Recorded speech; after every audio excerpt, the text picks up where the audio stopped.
వేడి కాఫీ వల్ల మీ మొహం కాలి మచ్చలు పడొచ్చు.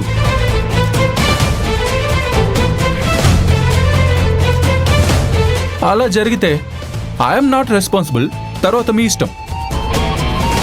అదే కదా మా భయం. అసలే త్వరలో నా పెళ్లి కూడా ఉందన్నయ్య. కాలిపోయిన మొహంతో పెళ్లి పీటల మీద కూర్చోమంటావా? దయచేసి ఈ కాఫీ తీయి. ఒక్కొక్కరికి తిక్క తలకెక్కింది కదా, దానికి సింబాలిక్ గానే కప్పులు కూడా మీ కొప్పుల మీద పెట్టాను.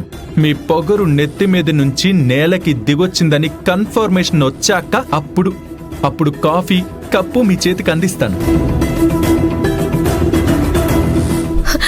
This is too much, Tarak.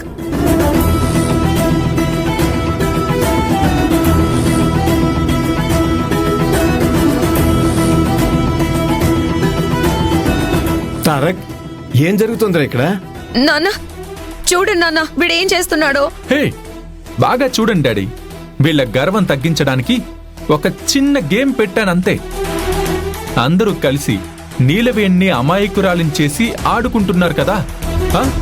Neelaveni time బాలేదు కాబట్టి ఆ బంగారు నగలు పోయాయి.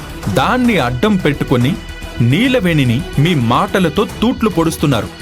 ఇంకొకసారి బంగారం విషయంలో నీలవేణిని బాధ పెట్టారో ఆ కప్పులో ఉన్న కాఫీ నిజంగానే మీ మొహం మీద పోస్తాను. నాన్న, ఏంటిది? మీరేం మాట్లాడరేంటి? ఏ సైలెంట్ గా ఉండు. నేను చెప్పేది విను. ఈ ఇంట్లో ఏదైనా పోగొట్టినా సంపాదించినా ఈ ఇంటి కోడలిగా నీలవేణి చూసుకుంటుంది.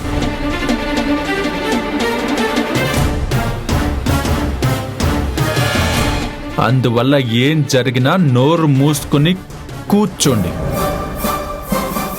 నోరు కాని తెరిచారో ఒక్కొక్కరికి నోరు శాశ్వతంగా తెరవకుండా కుట్టి పడేస్తాను.